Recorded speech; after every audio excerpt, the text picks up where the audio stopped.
ওযু করার পর নামাজের বাইরে অথবা রুকু সিজদার সময় পেশাবের ফোঁটা বের হলে কি করব? ওযু করার পর নামাজের বাইরে অথবা রুকু সিজদার সময় যদি আপনার পেশাবের ফোঁটা চলে আসে, আপনি নিশ্চিত হন, তাহলে আপনার ওযু ভেঙে গেছে। ওযু করে কাপড়ে লেগে থাকলে কাপড়ের সেই জায়গাটা ধুয়ে আবার নতুন করে নামাজ পড়বেন। কিন্তু এটা অনেক মানুষের সূচিবায়ুর রোগ। এটা হলো এক ধরনের ওয়াসওয়াসা, মনের ভিতরে একটা বেহুদাই আপনার জল্পনা কল্পনা হয়, শয়তানি ওয়াসওয়াসা সৃষ্টি করে, কুমন্ত্রণা সৃষ্টি করে, মনে হয় পেশাব বের হয়ে গেছে, আসলে কিছুই না। এরকম অনেকের হয় কি হয় না? বহু মানুষের এটা হয়।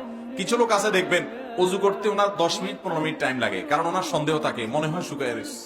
30 বার দোয়ার পরও মনে হয় কি শুকায় রয়েছে। এগুলো ইবলিসে করে। এই সমস্ত মনে হয় কে পাত্তা দেওয়া যাবে? আপনার মনে হয় পেশাব বের হয়েছে, তাইলে আপনার পেশাব বের হয় না, মনে হয় রে পাত্তা দিবেন না, সাফ কথা। নবী করিম সাল্লাল্লাহু আলাইহি সাল্লাম পেশাবের পর এরকম যাদের মনে হয় রোগ আছে, তাদের রোগ দূর করার জন্য পরামর্শ দিয়েছেন, ভিজা হাত নিয়ে এরকম পানির ছিটা মারবেন। পানির ছিটা মারবেন কেন? যাতে করে আপনার ওই মনে হয় পেশাব, এটা মনের ভিতরে শয়তান আনতে না পারে, কারণ পানি দিয়ে সব ফোঁটা ভিজা রয়েছে। এখন পেশাব বললেও কি কোনটা পেশাব কোনটা পানি আলাদা করতে পারবেন না।